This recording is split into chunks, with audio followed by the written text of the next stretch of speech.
This is the Hidden Killers podcast with Tony Brueski. Featuring author, psychologist, and daily contributor, Shavaun Scott. Diddy. Yes, the drama continues. The downfall of Diddy, a documentary put out by TMZ in the last week or two out there, painting a not too bright story of Diddy at all. Joining me to discuss, Shavaun Scott, psychotherapist and author. You watched it. I watched it. Based on what you saw, what were some of your main takeaways?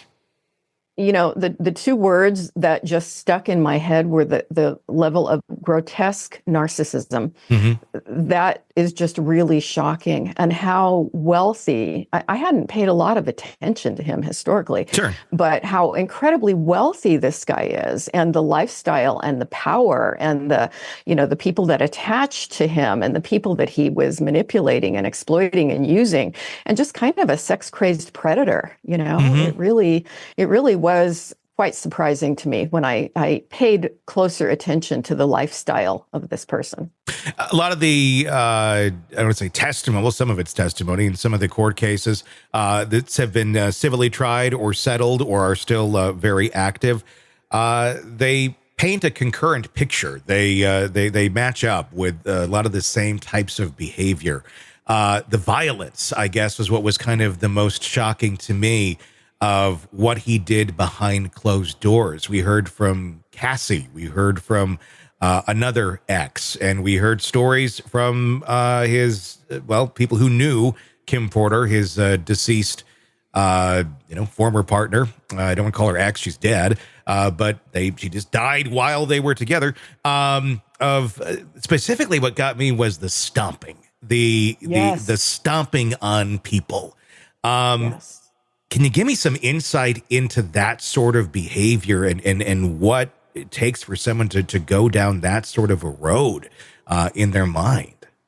It's sadistic. It's somebody that gets pleasure out of hurting other people and inflicting that kind of pain. It's just abominable. It's abominable. Now, we do see a lot of sadistic people in the world. Mm-hmm.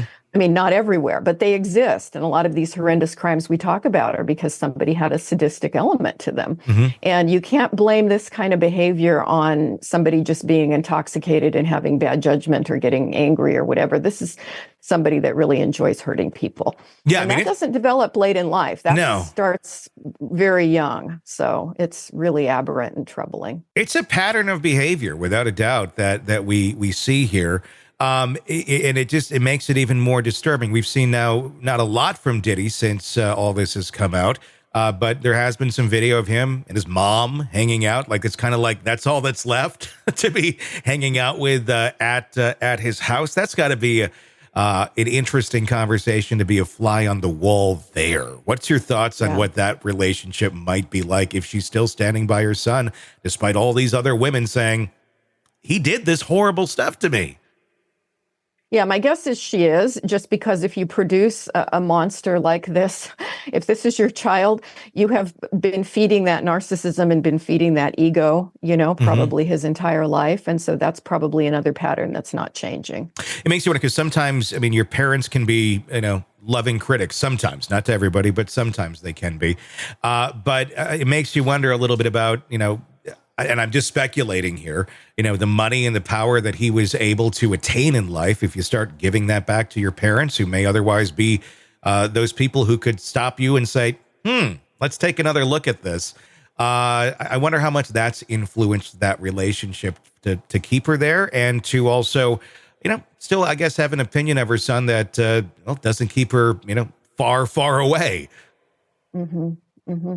Yeah, undoubtedly, she gains a lot of benefits from her son, from the relationship. But I think that if we were looking at what produced a person like this, certainly we can't put it all on mom. There are a lot of different influences, but mom has had some degree of responsibility for the person her son turned out to be. Someone like this, do they ever accept responsibility for their actions? Like, once we see this man being charged, and let's assume that it's all true. He's innocent until proven guilty. Right now, there are no charges against him. But let's say he does get charged, which is very likely. And he knows he's done these sort of things, if it's true. do they ever own up to it? Do they ever say, yeah, I've been a horrible person. I need to take a step back and look at myself? Or do they believe that they're justified in their actions? Yeah, I think with this degree of narcissism and psychopathy and sadism, all these other awful qualities that you get in a person with this level of violence that's sustained over decades, yeah, this is so ingrained in their personality. You're probably not ever going to see somebody become humble and say, I really screwed my life up here. Is it possible? Anything's possible, but is it likely? No. He just needs to get another Police song and then do some rapping to it, and then everyone will love him again. That's I'm not quite sure what one it would be, but probably. So, any ideas on the Police song that Diddy should use for his comeback? Anything? Message in a bottle. Sending out an SOS. There we go. That's what we're going to see him.